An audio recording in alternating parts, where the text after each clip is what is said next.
tuntu umuntu aterekaho kugira abantu baze kuratira amaso batanga udufaranga ni nk'ibutike mu zindi. Burya igihugu kidafise kahise kenshi bavuga sinzi ko kibaho. Kahise ni ikintu gikomeye mu gihugu, ni ikintu kiranga igihugu. Rero mu Burundi turafise ibintu bitwibutsa kahise keza canke kabi wanashima. Mugabo hariho ahantu hamwe inyubako zimwe canke ibintu bimwe byasinzikaye. Aha twotanga karorero nka musée vivant. Musée vivant abantu baridoga nta bikoko nta bintu vy'ukurata bikiriyo. N'ibiriyo birashonje. Harawavuze ati ryangwe isigaye menga nakayabu. Nta kanovera igifise ko kurata. Hakaba n'ibindi ibigabiro za Muramvya n'ibindi tutohereza nga mbega mwebwe nk'umukuru w'igihugu agiye yizeye gutogwa n'abanyagihugu mu misiza nubwahe buryo ni biki mwategekanije kugira ngo muzosanure ivyo bigo vyerekana kahise k'igihugu?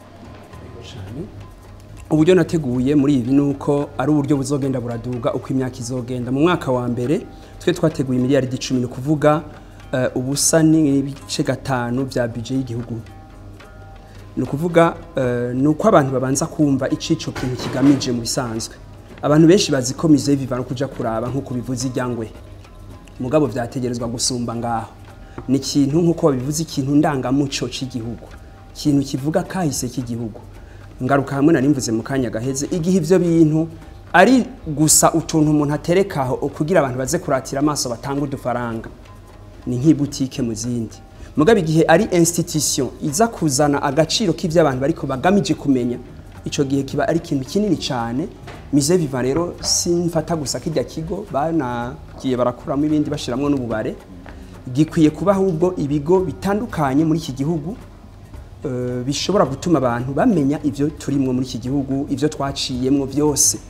Nibaza rero yuko mu ntango ya mbere kugira ngo twisunga ibijanye n'amategeko aza kuvuga ivyo bintu n'ingene biza kugenda, inyigisho zose za gutwara abantu ingene baza kubikora mu mwaka wa mbere twabigeneye Imiriyaridi 10 kugira ngo ivyo bintu bikogwe.